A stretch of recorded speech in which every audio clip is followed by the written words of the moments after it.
අද අපි කතා කරන්න යන්නේ පුංචි දැරියකගේ කටහඬෙන් ලෝකෙට කියවුණු විද්‍යාඥයන් පවා අදටත් කතා කරන පුදුම හිතන කතාවක් ගැනයි.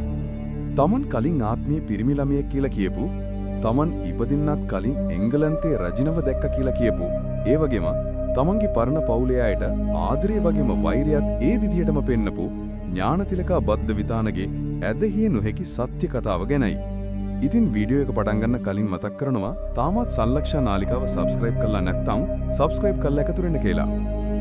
මේ කතාව පටන් ගන්නේ 1956 අවුරුද්දේ ලංකාවේ හිදුනුවැව කියන ගමේ ඉපදුණු පුංචි ඥානතිලකා කතා කරන්න පටන් ගත්ත දවස්වල ඉඳලමයි. එයා නිතරම එයාගේ අම්මට කියලා තියෙනවා ටිකිරි අම්මා මට රැයට කෑම දුන්නා කියලා. හැමෝම හිතුවේ මේක පුංචි දරුවෙක්ගේ හිතලුවක් කියලා. ඒත් ටිකෙන් ටික ඥානතිලකා තවත් විස්තර කියන්න පටන් ගන්නවා. එයා කියනවා එයාගේ අම්මයි තාත්තයි ඉන්නේ තලව කැලේ කියලා. ඥානතිලකා කියපු සමහර දේවල් හරිම අමුතුයි. දවසක එයාගේ අම්මා වත්තෙන් දර අරන් ගෙනව දැකලා එයා කියනවා අපේ තලව කැලේ අම්මා නම් දර සල්ලි දීලා ගන්නවා කියලා. හෙදුනුවැව කියන්නේ කැලෑබද ගමක් නිසා දර හොයාගන්න එක ප්‍රශ්නයක් නෙවෙයි. ඒ තලව කැලේ වගේ නගරයක දර හිඟ නිසා සල්ලි දීලා ගන්න වෙනවා. ඒ වගේම අයියා පොල් ගහකට නගිනව දැකලා තලව කැලේ පොල් ගස් නැහැ. අපි කඩෙන් තමයි පොල් ගන්නෙ කියලා එයා කියනවා. මේ කතාවේ හැමෝම පුදුම කරපු සිද්ධිය වෙන්නේ දවසක් එයාලගේ තාත්තා ගෙදර බිත්තියේ එල්ලපු කැලෙන්ඩරයක් නිසා. ඒකේ තිබුණේ එංගලන්තයේ දෙවනි එලිසබෙත් රජුගේ පින්තූරයක්. ඒක දැක්ක ගමන් ඥානතිලකා කියනවා තාත්තේ මම මේ කෙනාව දැකලා තියෙනවා. මෙයා කෝච්චියෙන් තලව කැලේ හරහා ගියා. පුදුමේ කියන්නේ එලිසබෙත් රජින තලව කැලේ හරහා කෝච්චියෙන් ගිහින් තියෙන්නේ 1954 අප්‍රේල් මාසේ. ඥානතිලකා ඉපදෙන්නත් අවුරුදු 2කට කලින්. මේ අමුතු කතාව ඒ කාලේ සිළුමිණි පත්තරේ ලේඛකයෙක් විදියට හිටපු HSS නිශ්ශංක මහත්මයාට ආරංචි වෙනවා. ඔහු මේ ගැන හොයන්න තීරණය කරනවා. මෙතන තියෙන වැදගත්ම දේ තමයි නිශ්ශංක මහත්මයා ඥානතිලකා කියන හැම දෙයක්ම.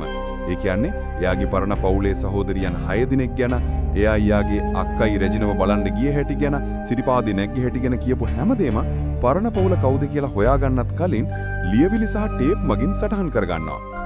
මාස ගානක මහන්සියකින් පස්සේ නිශ්ශංක මහත්මයා තලව කැලේ හිටපු තිලක්රත්න කියන පවුල හොයාගන්නවා.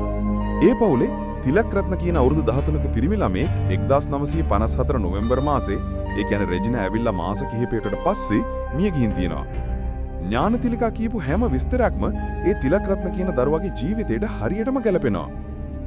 දැන් තමයි මේ කතාවේ සංවීධි මහරියන්නේ.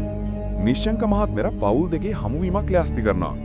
ඊට කලින් තිලක්රත්න ඉගෙනගත්ත ඉස්කෝලේ ගුරුවරු කීප දෙනෙක් ඥානතිලකව බලන්න එනවා. තිලක්රත්නට උගන්වපු දීවි සුමතිපාල ගුරුතුමාව දැක්කම ඥානතිලකා ටික වෙලාවක් එතුමා දිහා හොඳට බලන් ඉඳලා කියනවා ඔයා මට උගන්වලා තියෙනවා. ඔයා මට කවදාවත් ගහලා නැහැ කියලා. එහෙම කියලා එයා දුවලා ගිහින් සුමතිපාල සර්ගේ උකුලට නගිනවා. ඒ විතරක් නෙවෙයි තිලක්රත්න මැරෙන්න ටික දවසකට කලින් සුමතිපාල සර් පන්තියේදී කියලා දීපු ජාතක කතාවක සිද්ධියක් ගැනත් ඥානතිලකා මතක් කරනවා. ඊට පස්සේ තමයි පවුල් දෙකේ හමුවීම සිද්ධ වෙන්නේ. ඥානතිලකා මුලදී ටිකක් බයෙන් හිටියත් තිලක්රත්නගේ අම්මා ඇලිස් නෝනා ළඟ ආවම එයාගේ මුහුණ වෙනස් වෙනවා. ටික වෙලාවකින් එයා ඇලිස් නෝනාගේ කනට කරලා කොඳුරනවා තලව කැලේ අම්මා කියලා. ඒකත් එක්කම අම්මලා දෙන්නටම ඇඩෙනවා.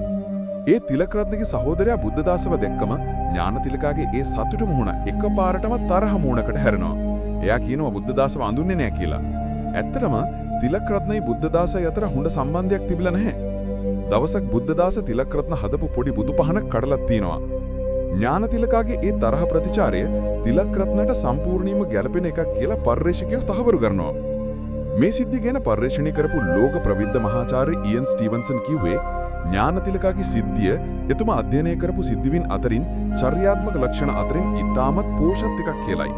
මොකද ඥානතිලකා මතක කිව්වා විතරක් නෙවෙයි එයා තිලක්රත්න වගේම හැසිරුණා. එයාගේ ආදරේ තරහ ඒ විදියටම පෙන්නුවා. ඉතින් මේ වගේ සිද්ධවීමකින් අපිට මොනවද හිතන්න ඉතුරු වෙන්නේ? මේ ගැන ඔබේ අදහසත් පහලින් කමෙන්ට් කරන්න. මේ වීඩියෝ එක වටිනවා කියලා හිතනවා නම් ලයික් එකක් දාලා යාළුවන්ටත් බලන්න ෂෙයාර් කරන්න. අපේ නාලිකාවත් දිගටම එකතු වෙලා ඉන්න. ඔබ සැමට සුබ අනාගතයක් වේවා.